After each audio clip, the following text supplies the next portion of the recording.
Al revés, y no quiero entrar en la historia de las personas, estuvo militando en un partido comunista, porque esa es la diferencia cuando nosotros hacemos nombramientos y cuando los hacen ellos. O el señor Feijóo, que ahora es presidente del Partido Popular, pero que en aquel momento era un simple funcionario de carrera que no estaba afiliado a ningún partido político. Esa es la diferencia entre los que nombramos a Koldo para ser consejero de Renfe y entre los que nombran a Koldo para ser consejero de Renfe y los nombramientos imparciales que hace el Partido Popular. Hasta qué punto el CIS, una institución que durante décadas fue sinónimo de rigor y objetividad, ha visto erosionada su credibilidad y su prestigio. Bulos, fango, investigaciones prospectivas, les encanta hablar de eso. Día a día nosotros demostramos que no es así, que tan solo queremos conocer la verdad y devolver el prestigio a instituciones que nunca debieron de haberlo perdido. Según Mitch Ávila, el CIS de Tezanos no comete errores, lo suyo ya son fake news. Qué pena que tengan que decir esto del CIS. Y lamentaba que no hay mayor mentira en democracia que mentir en nombre de los ciudadanos y que las estimaciones del CIS no tienen otro propósito que manipular. Una ley sobre la que hemos tenido permanentes titulares en la prensa escrita, en los telediarios, ha beneficiado a cientos de agresores sexuales, la ley de amnistía, los indultos a los independentistas o los casos de corrupción que acorralan este gobierno. En cambio nos han preguntado por la tortilla de patata. Pues seremos muy sectarios si es lo que consideran sus señorías de la izquierda, pero nosotros no lo entendemos.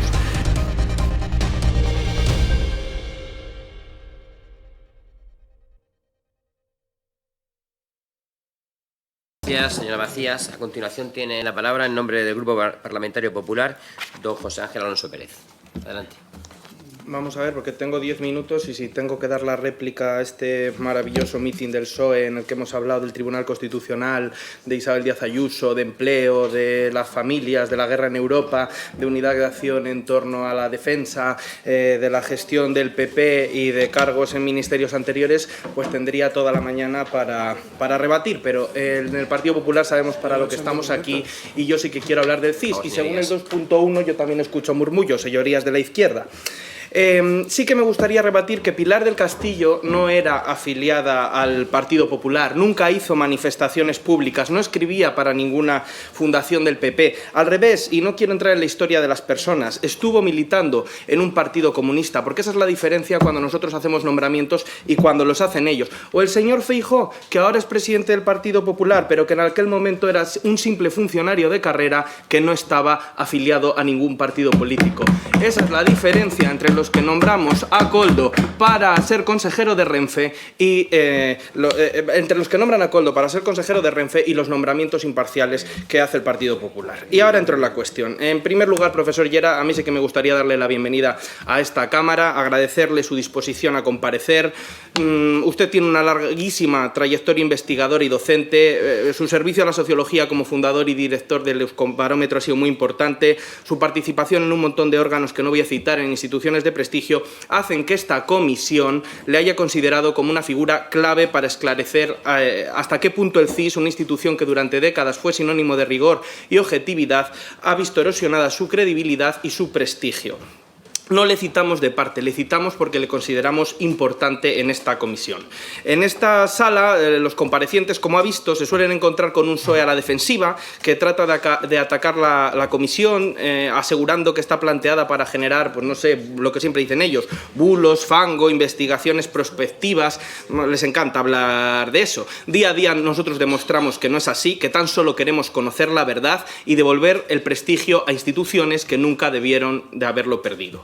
Porque decían exactamente lo mismo de la comisión vecina, que en esta Cámara investiga su corrupción, llegando incluso a atacar a los jueces, a hablar de denuncias falsas o de lawfare, y al final, según avanzan las investigaciones, se está comprobando que todo era real y lo que pretendían era enriquecerse y reírse de los españoles. Sobre la cuestión del CIS, usted mismo, profesor Llera, se ha pronunciado en declaraciones recogidas por El País, recordándonos aquella máxima que a nosotros nos parece muy importante, de que la mujer del César no solo debe ser honrada, sino parecerlo. Con esa frase aludía a que no basta con proclamar la neutralidad de un organismo público, sino que hay que demostrarla con hechos y metodologías que ofrezcan garantías a todos los ciudadanos.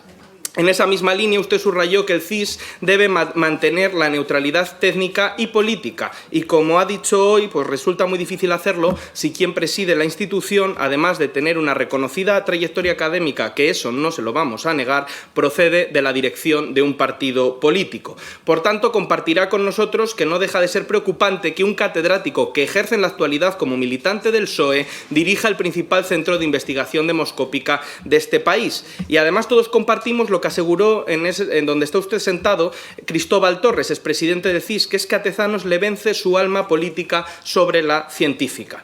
Y por esa razón me gustaría saber qué opina usted sobre la compatibilidad entre la militancia política activa y la presidencia de un organismo tan sensible como es el CIS, si cree que el prestigio que en su día, que ya no lo tiene, pudo tener José Félix Tezanos es suficiente para disipar todas las dudas que existen sobre un posible sesgo en las encuestas, o considera que esta situación no es fácil, tal y como apuntó en ese periódico al que me he referido, y a nadie se le escapa que es que nos encontramos ante un CIS que, excepto para los señores del PSOE, está en entredicho y que los testimonios críticos no son del PP, son generalizados, porque, como sabe, profesor Llera, esta comisión ha recibido a otros comparecientes de gran relevancia, que no están aquí por tener ninguna vinculación con un partido político, son personas relevantes en el ámbito de la sociología y de la demoscopia. Yo he estado presente aquí en comparecencias brillantes como la del profesor Ismael Crespo, el catedrático Emilio Lamo de Espinosa, el director de GAZ3 Narciso Michavila o el director de Sociométrica Gonzalo Adán, del sector público, sector privado, y todos ellos han dibujado un panorama que ha sido coincidente. El CIS ha roto su tradición de rigor y transparencia, las estimaciones publicadas muestran desviaciones sistemáticas en favor del PSOE, se han omitido preguntas de gran relevancia política y social, a la par que se han incluido otras que parecen responder más a intereses partidistas que a la demanda real de los ciudadanos, y le voy a poner algunos ejemplos. El profesor Gonzalo Adán expuso en esta comisión que el CIS ha pasado de ser un referente a situarse en los últimos puestos de los rankings de precisión, aunque cuente con un presupuesto enorme y con tamaños muestrales muy superiores a los de la mayoría de institutos privados. Nos explicó aquí que sus análisis concluyen que el CIS sobrerepresenta el voto de la izquierda en torno a 4 o 5 puntos, infrarrepresenta a la derecha en una proporción similar. También sostuvo que esa desviación no es aleatoria, sino que responde a una intencionalidad de influir en la opinión pública. Nos contaba aquí que si tiramos una moneda al aire y la tiramos 62 veces y en 60 de esas veces cae del mismo lado, todos coincidiremos en que la moneda está trucada. Pues lo mismo nos pasa con el CIS.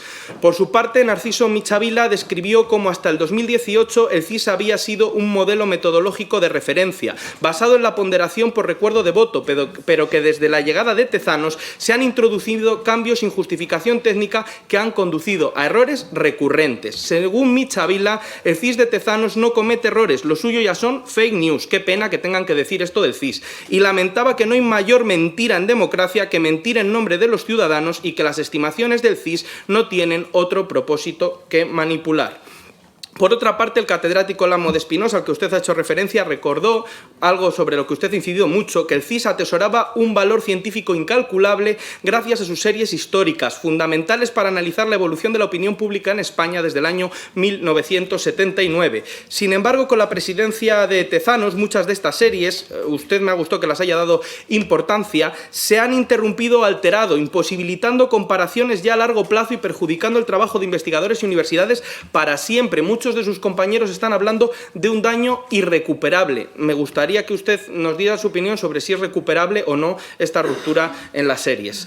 En general, profesor Llera, me gustaría saber si coincide con todas estas visiones críticas, qué repercusiones cree que tiene para la comunidad académica y para la sociedad en su conjunto esta ruptura de la que le he hablado y la falta de transparencia en la metodología a la que también ha hecho referencia, porque para nosotros es uno de los aspectos más controvertidos en los barómetros del CIS. Ya se ha denunciado en esta comisión, se han omitido de forma intencionada asuntos que han suscitado el máximo interés de la población española y que han abierto todos los telediarios, como la famosa ley del solo sí es sí, que por qué no se ha preguntado por ella, una ley sobre la que hemos tenido permanentes titulares en la prensa escrita, en los telediarios, ha beneficiado a cientos de agresores sexuales, la ley de amnistía, los indultos a los independentistas o los casos de corrupción que acorralan a este gobierno. En cambio, nos han preguntado por la tortilla de patata. Pues seremos muy sectarios si es lo que consideran sus señorías de la izquierda. juega, pero nosotros no lo entendemos. No sé si usted podrá darnos su opinión sobre estas evidentes omisiones y cambios en la formulación de preguntas, pero también nos parecería muy interesante. Hay que sumar la polémica de la que hemos hablado de la metodología. Usted hoy nos ha dicho aquí que le duelen algunos cambios metodológicos. Como todos sabemos, el CIS utilizaba modelos basados en la ponderación por recuerdo de voto, pero con Tezanos se ha implantado un sistema, el llamado Alaminos Tezanos, que nadie conoce y cuya descripción pública ha resultado muy vaga. No sé si usted sabrá algo al respecto, pero según muchos expertos de los que han pasado por aquí, pues casi nadie puede replicar ni auditar. Me gustaría que aclarase si cree que estos cambios obedecen a motivos técnicos, estos cambios de los que ha hablado, o más bien es a la conveniencia política para publicar resultados favorables al Gobierno. Adán en su comparecencia nos hablaba de un caos metodológico con constantes cambios de criterio, barómetros flash en periodos electorales y tamaños muestrales desproporcionados que paradójicamente no han servido, como eso también lo ha dicho usted, para mejorar la precisión de las estimaciones.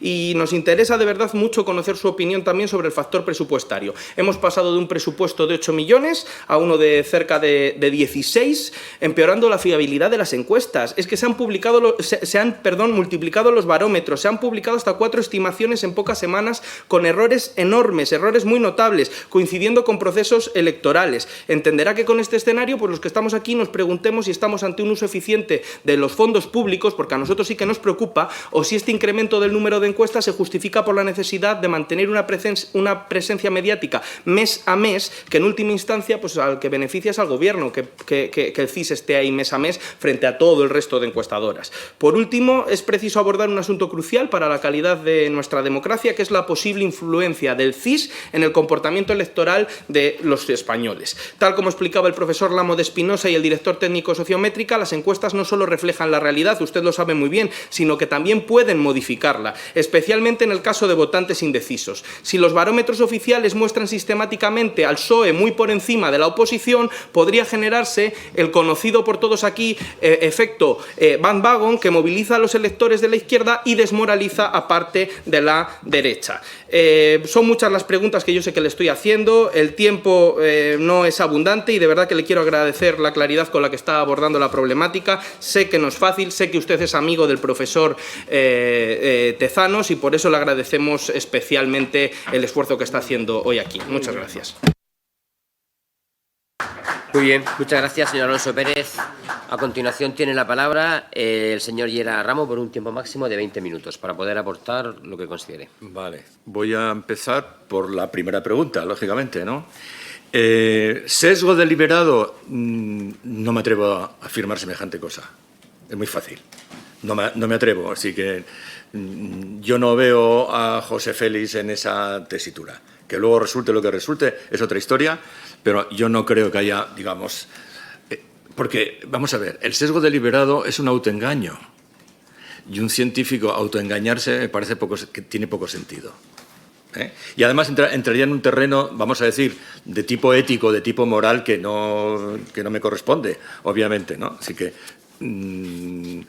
soy amigo de José Félix y tal, eso no condiciona el que yo tenga mi opinión y además que le pueda hacer recomendaciones, precisamente pensando en lo mejor para él. No creo que haya un sesgo deliberado. Otra cosa es que el sesgo resulte y tú no lo corrijas adecuadamente. Y que lo tengas, digamos, incluso con una justificación técnica. Puede pasar perfectamente. Puede pasar perfectamente, ¿eh? Bien, voy desde luego, perdonen, este espectáculo de polarización que he visto y además esta especie de acción escolar casi no la veía ni en mis clases de la universidad y di clase casi 50 años. Sigo dando clase, dicho sea de paso, pero ya no a los chavales de primero, ni de segundo, ni de tercero, sino a los de posgrado, a los de máster, ¿no? Y me parecía terrible, la verdad. Pero, de todas maneras, refleja una cosa que es de la que he partido, que todo esto no se puede entender más que en un contexto de polarización enfermiza.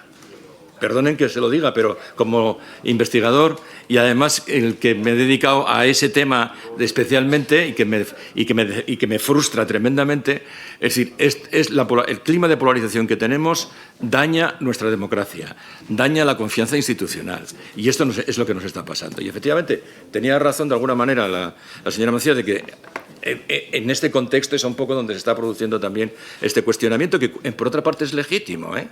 Es decir, cuestionar la gestión, o cuestionar la trayectoria, o cuestionar los resultados de cualquier institución pública me parece fundamental. Tenemos que evaluar cómo está funcionando, ¿no?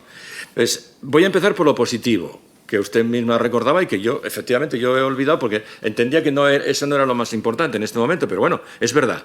Es decir, el CIS era una institución muy prestigiosa y muy potente desde el punto de vista académico en un mundo en el que no teníamos prácticamente recursos, no cabe ninguna duda. Su capital más importante es su base de datos, obviamente, pero es verdad que era una institución frágil desde el punto de vista, vamos a decir, del nervio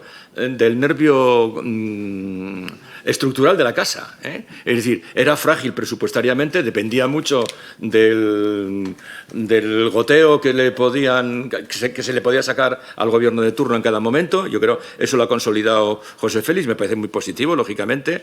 En el tema de la internacionalización ha ido a más, ha ido a mejor, no cabe ninguna duda.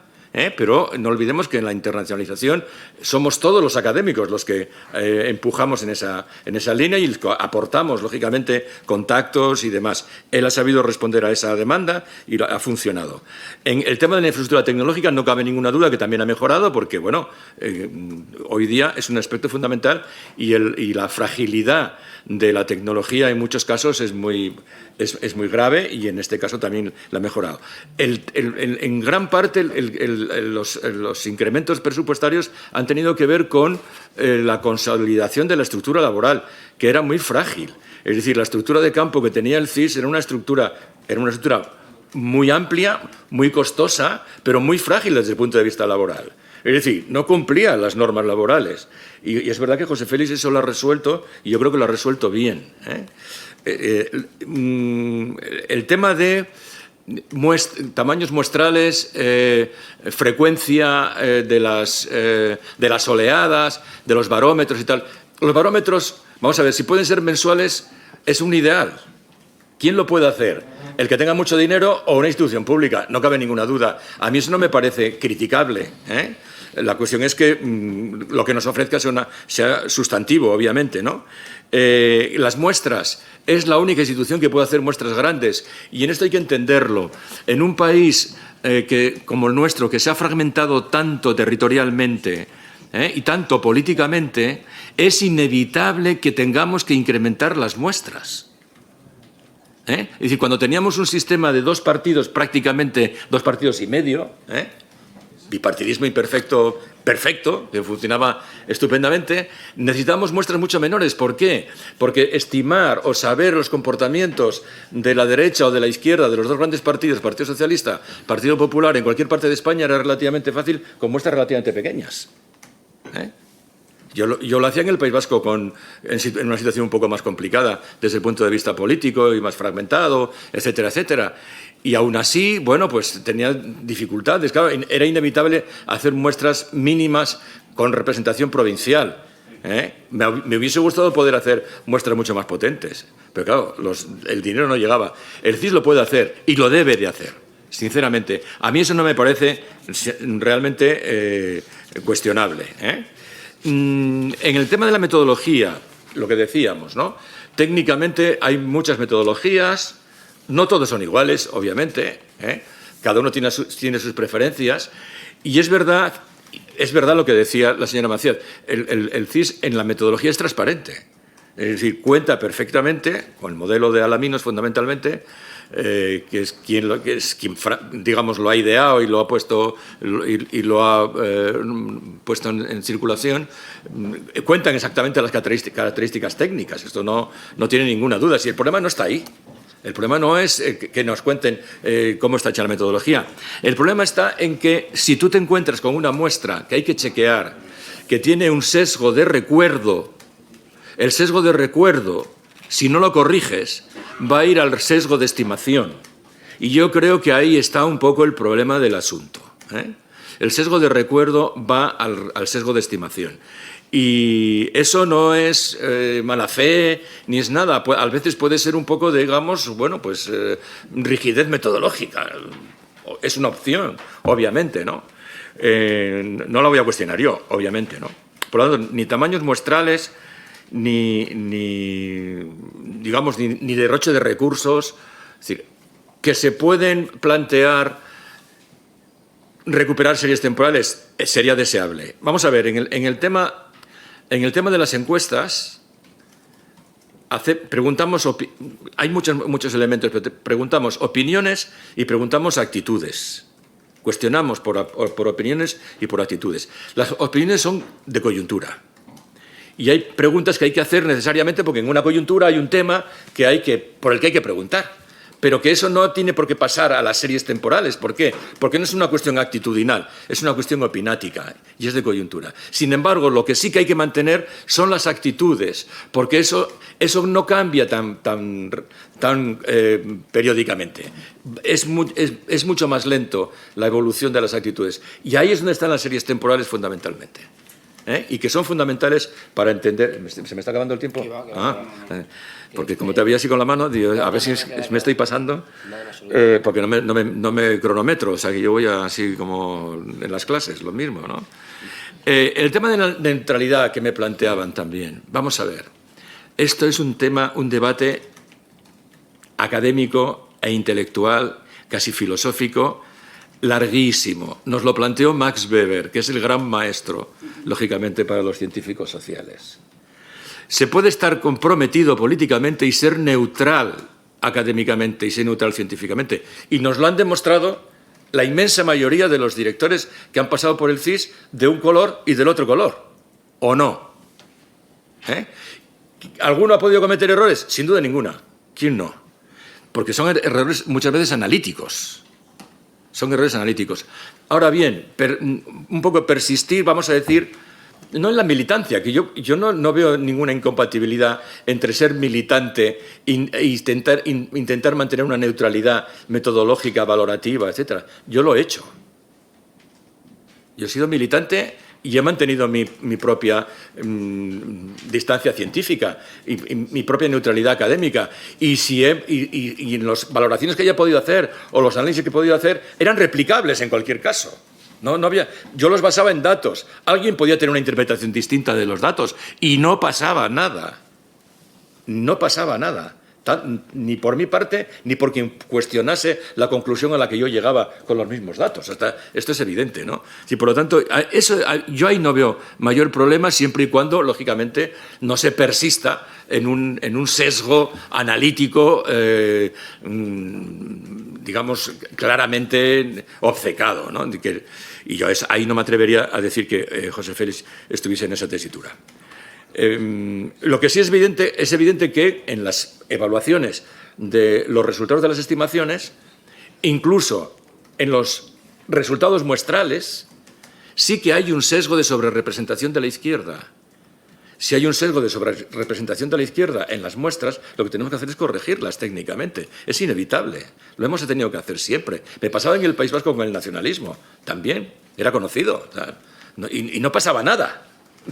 No pasaba nada, yo creo que tampoco erraba tanto en las estimaciones cuando me tocaban hacerlas, a lo que yo no me dedicaba fundamentalmente, pero bueno, que cuando me tocaba hacerlo, lo hacía, me comprometían, porque estaba obligado a hacerlo, porque me lo iban a pedir, lógicamente, y lo tenía que hacer, ¿no? No por ningún interés de ningún otro tipo más allá del académico. Los posibles daños que esta situación pueda estar produciendo en el CSIS son irrecuperables. No son irrecuperables. El CSIS tiene solvencia suficiente y nervio suficiente y recorrido suficiente y yo creo que prestigio suficiente para recuperarse de cualquier, digamos, posible traspiés o posible, digamos, vamos a decir, vacío de contenidos o en momentos puntuales que podamos detectar. La otra cuestión es el tema de la influencia en la opinión pública. Hombre, eso es muy aventurado. Ahí siempre los académicos, cuando decimos, ¿influyen las encuestas en la opinión pública? Bueno, sabemos que pueden influir, pero asegurar con rotundidad que influyen cuando me conviene y no influyen cuando no me conviene, eso ya es mucho decir. Es decir, que claro que pueden influir, claro, sí. Vamos a ver, pero no influyen las encuestas. Influye cómo se cuentan lo que dicen las encuestas.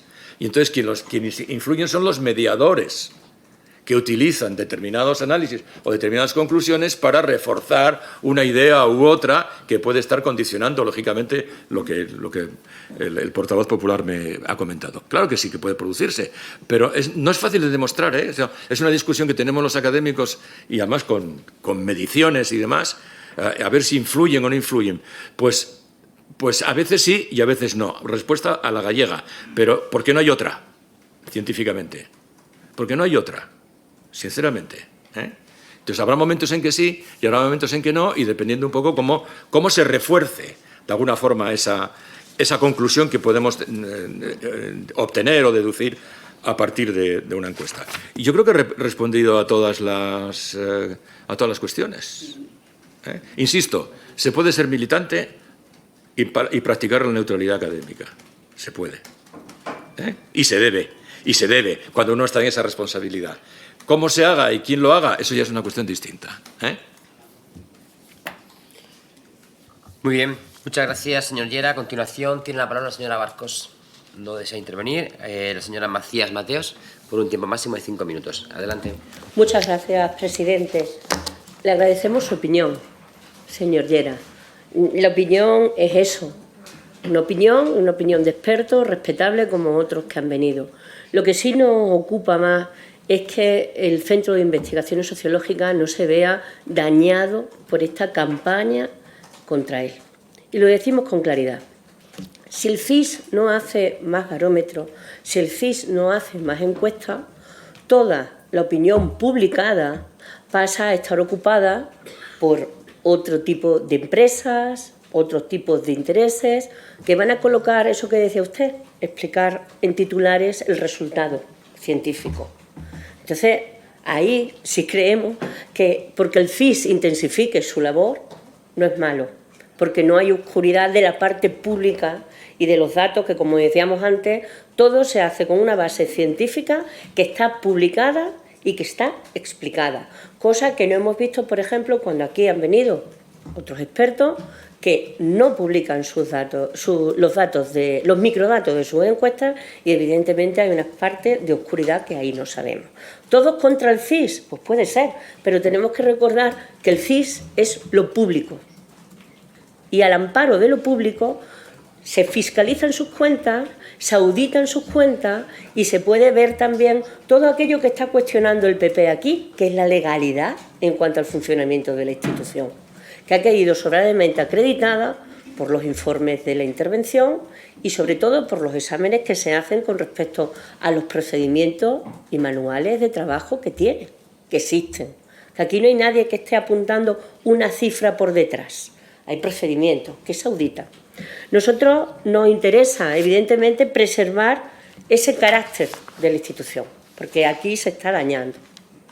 Sesión, comparecienda, todo el mundo respeta mucho, pero el PP está volcado en dañar al CIS, pero por su carácter público, no se nos olvide. Nosotros sí que, por ejemplo, igual que usted puede discrepar con otros expertos, sí vimos, por ejemplo, la entrevista que le hicieron en julio del 2024 en El País. Nosotros creemos que sí, que el CIS desarrolla su trabajo con respecto al cumplimiento de unos principios de objetividad y de neutralidad. Usted puede tener una opinión diferente, pero nosotros creemos que desarrolla objetivamente y con neutralidad todas las tareas.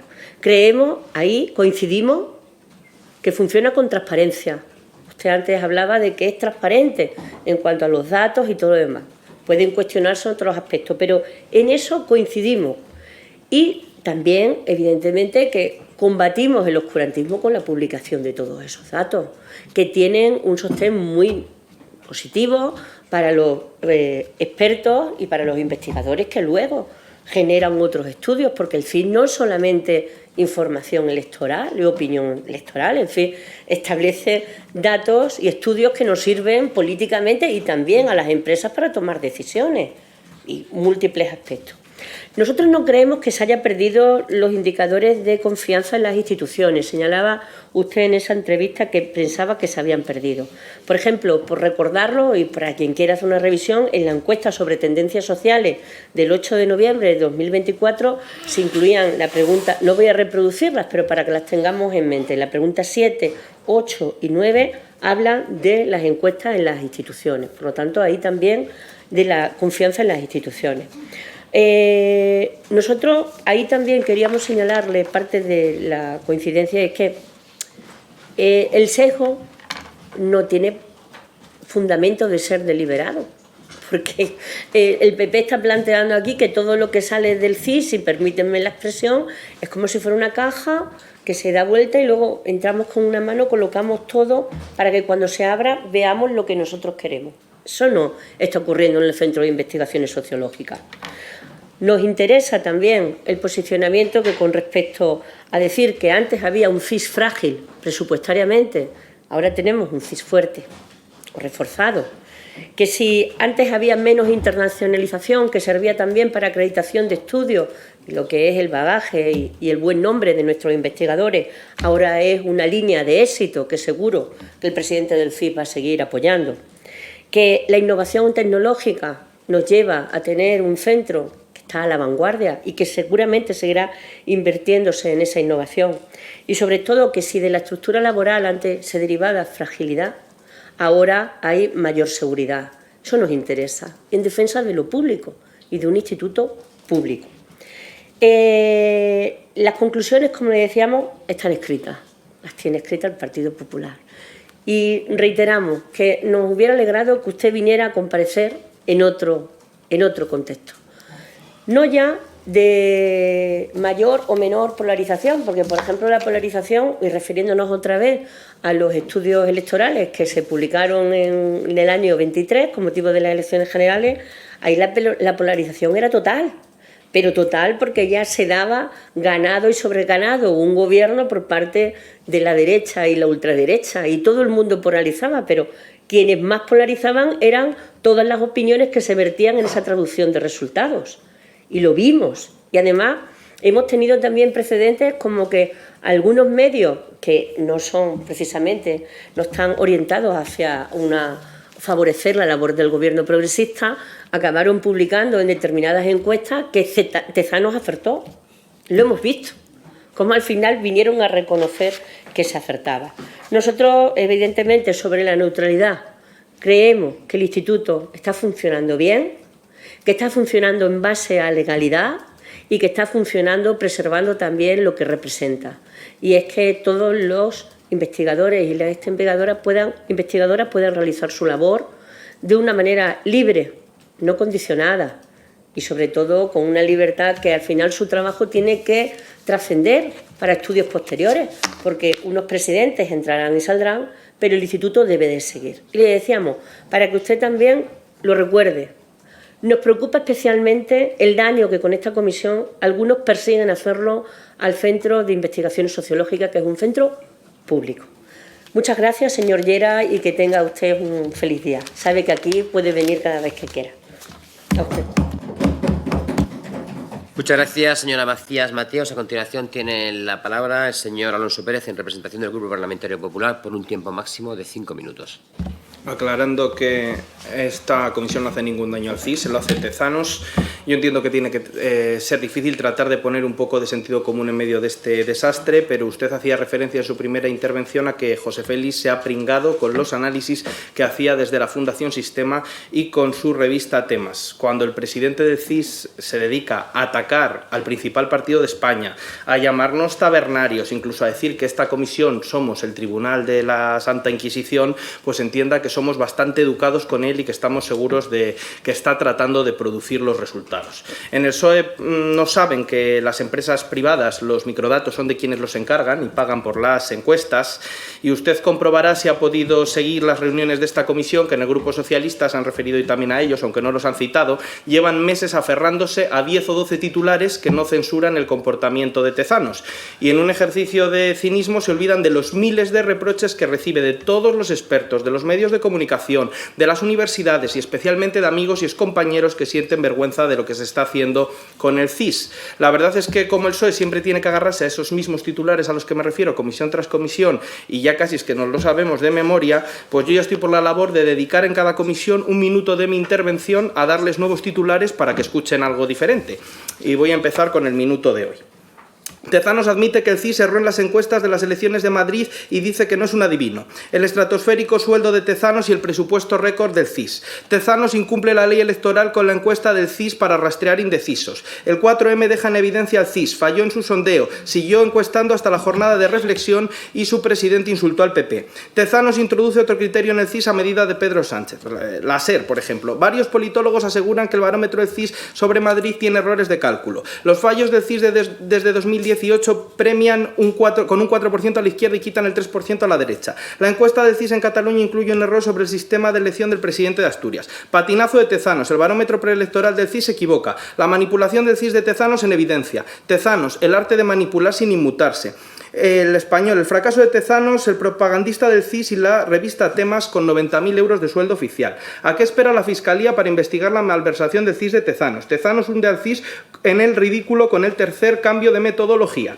El CIS vuelve a cambiar su polémico sistema de estimación y mantiene al PSOE con casi 10 puntos por encima del PP. Nuevo lío con el CIS. ¿Se ha equivocado Tezanos y debería haber dado mayoría absoluta a la izquierda? Un CIS sin credibilidad, El Mundo. El despilfarro del desacreditado CIS de Tezanos, 3,1 millones en personal y 60.000 euros por barómetro. Un CIS erróneo pacta un empate a 68 escaños entre la derecha y la izquierda en Madrid. A la manipulación Tezanos añade ahora la chapuza. Mientes más que Tezanos, las trampas del CIS para socorrer a Sánchez. Bueno, y así podría seguir leyendo infinidad de titulares. Yo sé que les agobia, no quiero agobiarles. La próxima comisión les daré lectura de otros tantos y la siguiente más y así sucesivamente. Lo digo por innovar con respecto a sus titulares. Y además es que como los datos son incuestionables, porque nosotros a diferencia de ellos sí que hablamos de datos, desde el Grupo Popular seguiremos recordándoles las escandalosas desviaciones, aunque sabemos que les molestan. Han hablado de algunas de ellas. Elecciones en Madrid.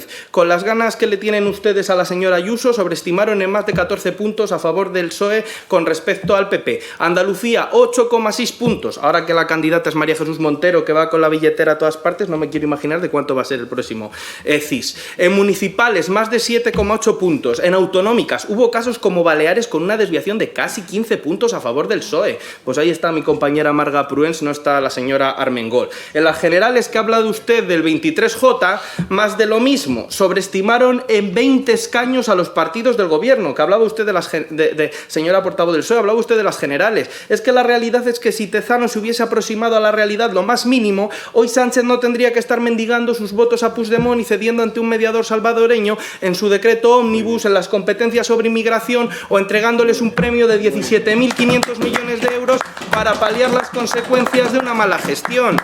Y señorías de la izquierda, es que me obligan a contestarles. Hablan ustedes de que el PP critica los nombramientos porque no reconoce al gobierno de España. No es así. Lo que nos sorprende y lo que no podemos consentir, porque somos demócratas, es que ustedes asalten la radiotelevisión española. Han asaltado Telefónica, ya van a por la empresa privada, la Fiscalía General del Estado. Han hecho nombramientos en el Poder Judicial y en el Constitucional que si los viera Montesquieu no daría crédito de su concepto de la separación de poderes. Hicieron, como les he dicho antes, a Koldo consejero de Renfe. La mujer del presidente del gobierno utiliza a Moncloa como si fuera su cortijo particular. Lo del hermanísimo Estela.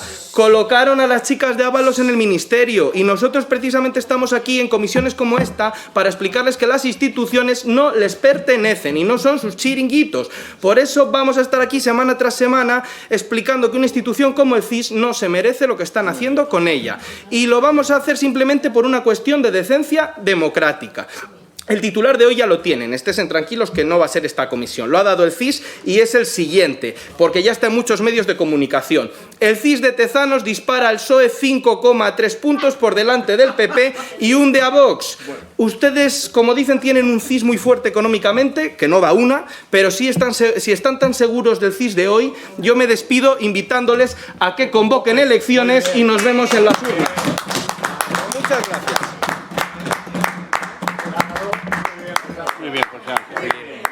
Muchas gracias, señor Alonso Pérez. Por favor, señorías, por favor. Muchas gracias, señor Alonso Pérez. Bueno, antes de levantar la sesión, me gustaría agradecer al compareciente pues, su intervención y, por supuesto, recordarle que esta es su casa y estamos a su plena disposición para lo que necesite. Muchas gracias y se levanta la sesión. Gracias. Merece la pena venir.